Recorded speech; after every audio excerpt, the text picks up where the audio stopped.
Greetings, citizens.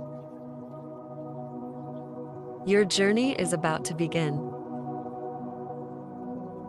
The story I choose for you today is called Rapunzel. Please find a position which make you feel comfortable. Relax yourself.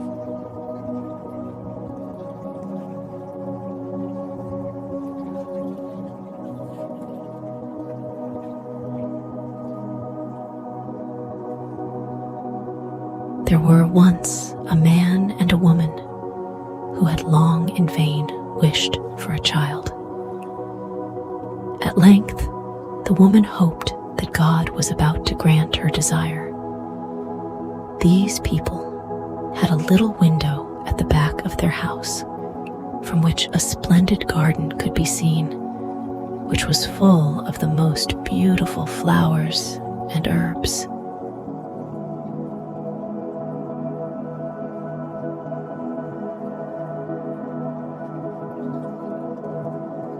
It was, however, surrounded by a high wall, and no one dared to go into it because it belonged to an enchantress who had great power and was dreaded by all the world.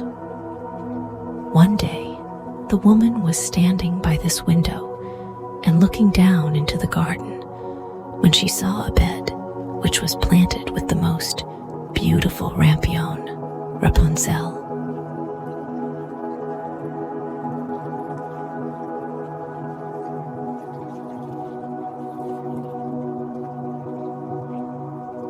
And it looked so fresh and green that she longed for it and had the greatest desire to eat some.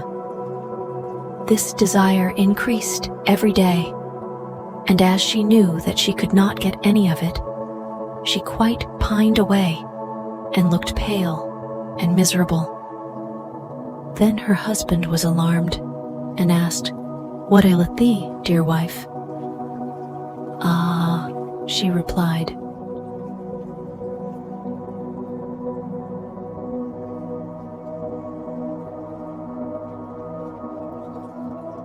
"if I can't get some of the rampion, which is in the garden behind our house, to eat, I shall die." The man, who loved her, thought, "Sooner than let thy wife die, bring her some of the rampion thyself, let it cost thee what it will." In the twilight of the evening, he clambered down over the wall into the garden of the enchantress.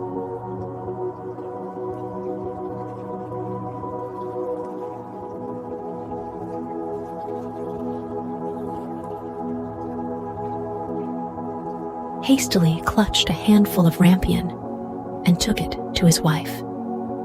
She at once made herself a salad of it and ate it with much relish. She, however, liked it so much, so very much, that the next day she longed for it 3 times as much as before. If he was to have any rest, her husband must once more descend into the garden.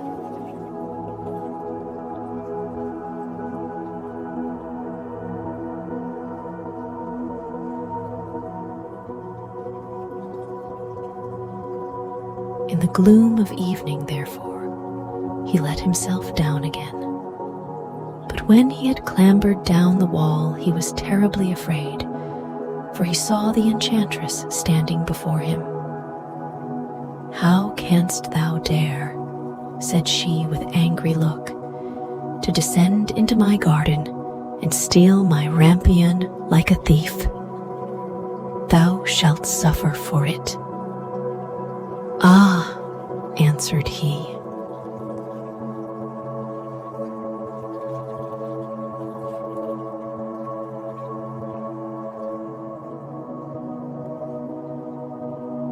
"let mercy take the place of justice. I only made up my mind to do it out of necessity. My wife saw your rampion from the window and felt such a longing for it that she would have died if she had not got some to eat. Then the enchantress allowed her anger to be softened and said to him,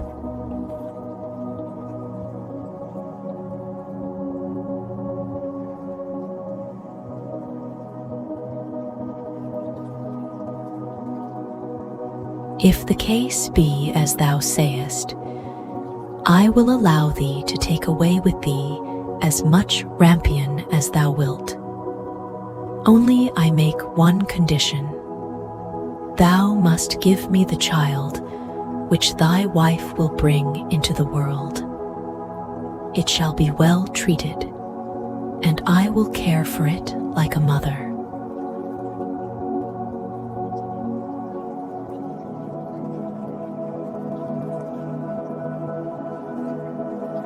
The man, in his terror, consented to everything, and when the woman was brought to bed, the enchantress appeared at once, gave the child the name of Rapunzel, and took it away with her.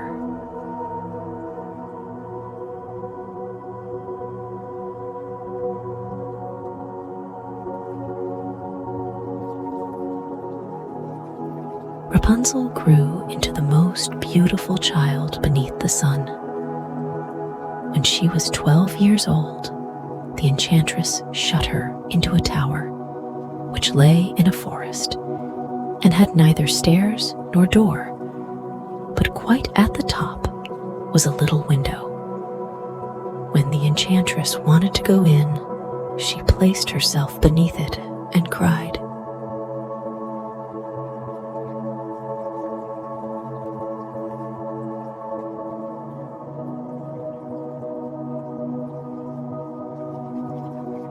"Rapunzel, Rapunzel, let down thy hair to me."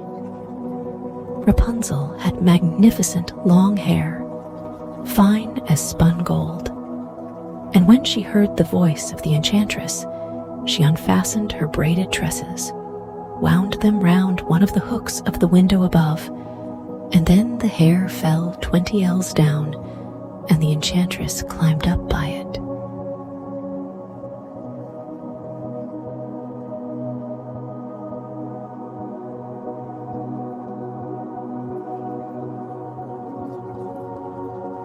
After a year or two, it came to pass that the king's son rode through the forest and went by the tower. Then he heard a song which was so charming that he stood still and listened. This was Rapunzel, who in her solitude passed her time in letting her sweet voice resound.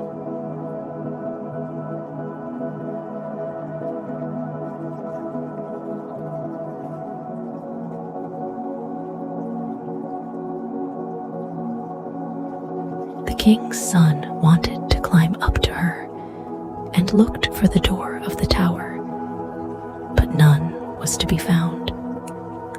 He rode home, but the singing had so deeply touched his heart that every day he went out into the forest and listened to it.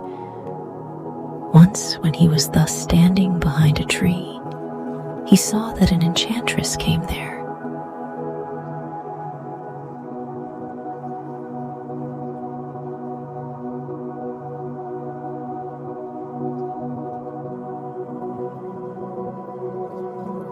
And he heard how she cried, "Rapunzel, Rapunzel, let down thy hair to me."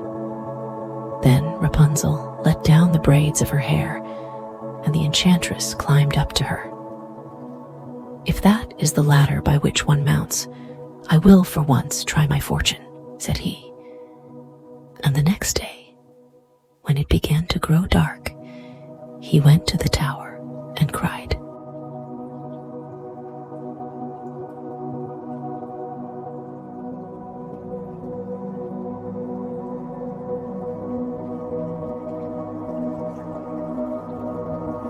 "Rapunzel, Rapunzel, let down thy hair to me."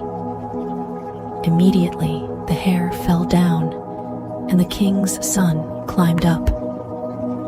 At first, Rapunzel was terribly frightened when a man such as her eyes had never yet beheld came to her. But the king's son began to talk to her quite like a friend.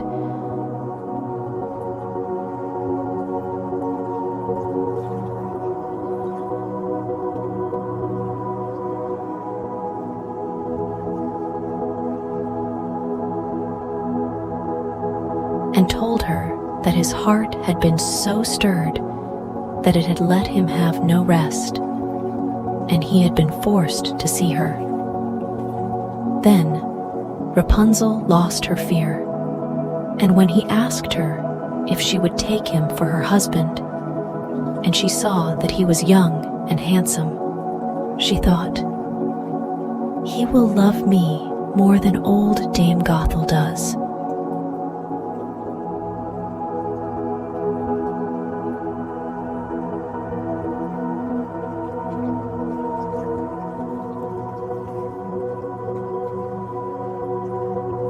And she said yes, and laid her hand in his. She said, "I will willingly go away with thee, but I do not know how to get down. Bring with thee a skein of silk every time that thou comest, and I will weave a ladder with it. And when that is ready, I will descend, and thou wilt take me on thy horse."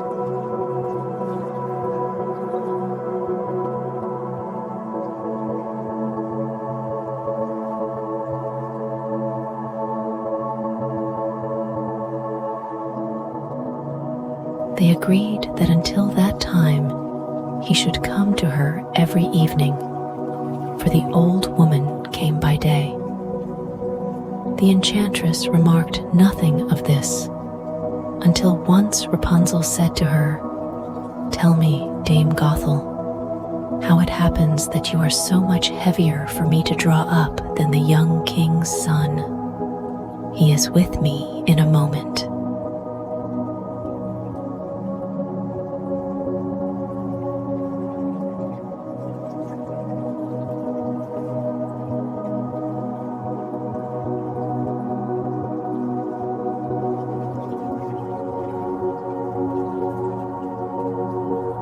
"Ah, thou wicked child," cried the enchantress. "What do I hear thee say? I thought I had separated thee from all the world, and yet thou hast deceived me." In her anger, she clutched Rapunzel's beautiful tresses, wrapped them twice round her left hand,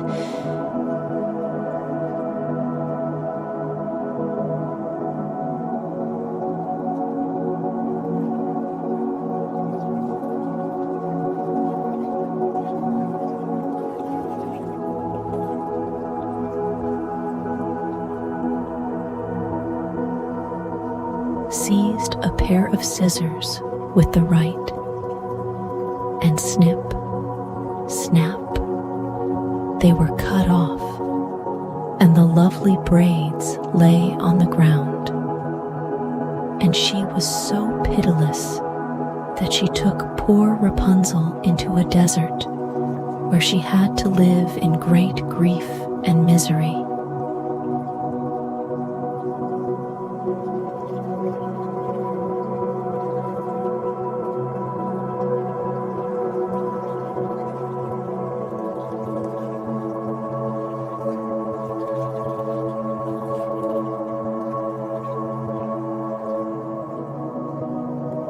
On the same day, however, that she cast out Rapunzel, the enchantress in the evening fastened the braids of hair which she had cut off to the hook of the window, and when the king's son came and cried, "Rapunzel, Rapunzel, let down thy hair to me," she let the hair down.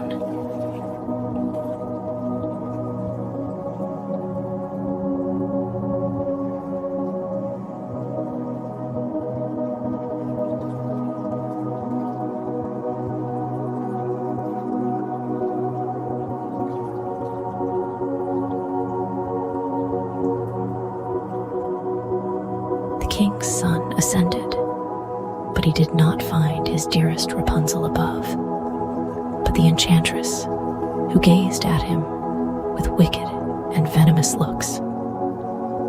"Aha!" she cried mockingly, "thou wouldst fetch thy dearest, but the beautiful bird sits no longer singing in the nest. The cat has got it, and will scratch out thy eyes as well."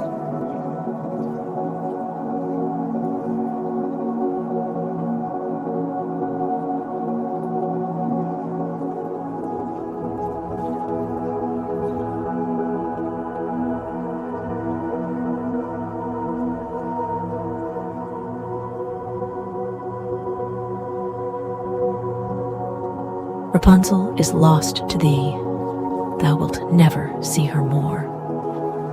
The king's son was beside himself with pain, and in his despair he leapt down from the tower. He escaped with his life, but the thorns into which he fell pierced his eyes. Then he wandered quite blind about the forest, ate nothing but roots and berries.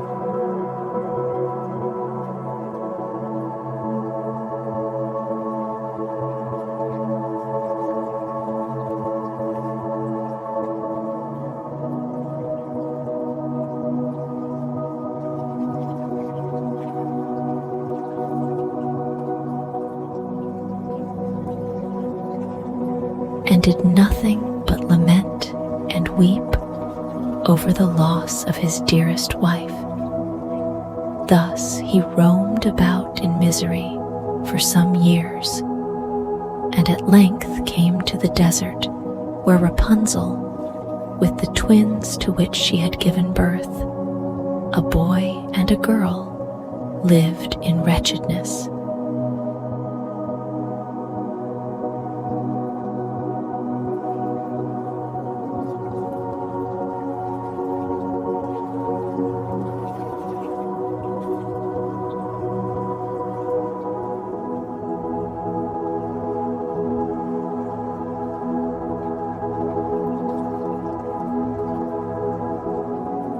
He heard a voice, and it seemed so familiar to him that he went towards it. And when he approached, Rapunzel knew him and fell on his neck and wept.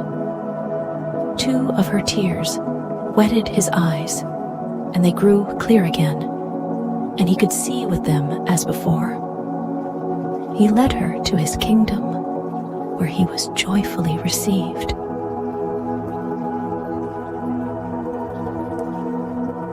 And they lived for a long time afterwards, happy and contented.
Good night, citizens. Have a nice dream.